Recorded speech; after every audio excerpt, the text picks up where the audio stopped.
Hi Pips, mauna sad ni ang talungan farm na ako diri para mag-harvest og talong. Kabalo ba mo Pips na daghang benepisyo ang talong? Isa sa kuan na tig-harvest karon, niani pug ko kay daghan kay benepisyo ang talong. Kabalo ba mo mga makababa ni og calories and carbohydrates?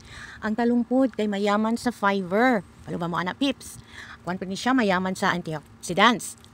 Og ang nakagwapo ni makababa og blood pressure. Alam mo kabalo ana Pips no?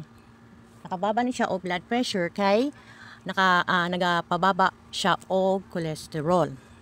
And then, ang nakagwapo ni Pips kay pag medyo kuan na imong brain, ang kaning talong makatabang po ni siya brain function. Mo na ayaw jud mo og pawala og kaon sa talong. Kumahimo sa isa ka adlaw makakaon mo talong. Hi Pips, ang para sa mga health conscious, ang talong, ang vitamin C diri kay nakakatulong sa collagen synthesis ang talong.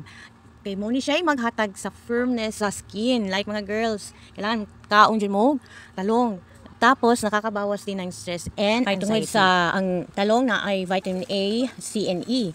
So nakaprotekta ni siya sa atong eye health. So, nakakabuti sa vision. Kay tungod sa vision, aning kamot ko Pips, nga daghan kay kumakuha diri nga talong, kung mahimo duha ka bags ang ako makuha. Kaya lang medyo bakilid kayo ni, dili kayo paspas ang pagkuha, tas mamili ka, dili nimo dapat kuhaon ang mga gagmay pa. So, mga dagko na akong dili lali manguha og talong Pips, kay ang init ani nagatubang sa kong naong, kay nag-facing kuan ni siya kay kuan mo ni siyang oras alas 2 sa hapon.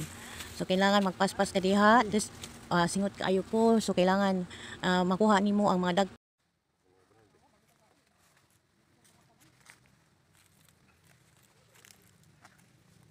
mag-ani mo ay hihiro.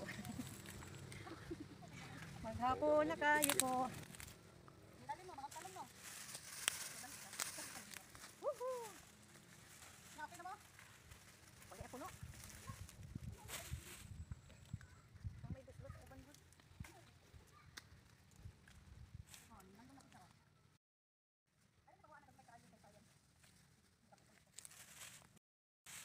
Wala na ko nagpalabig kuha ana Pips, kay lisod biya kayo ang dalan na kay patunghas unya maglisod kag lakaw unsaon na lang maligid ka. So kan tama-tama lang gid akong gidala. So tama ra gid ang mga duha ka silupin.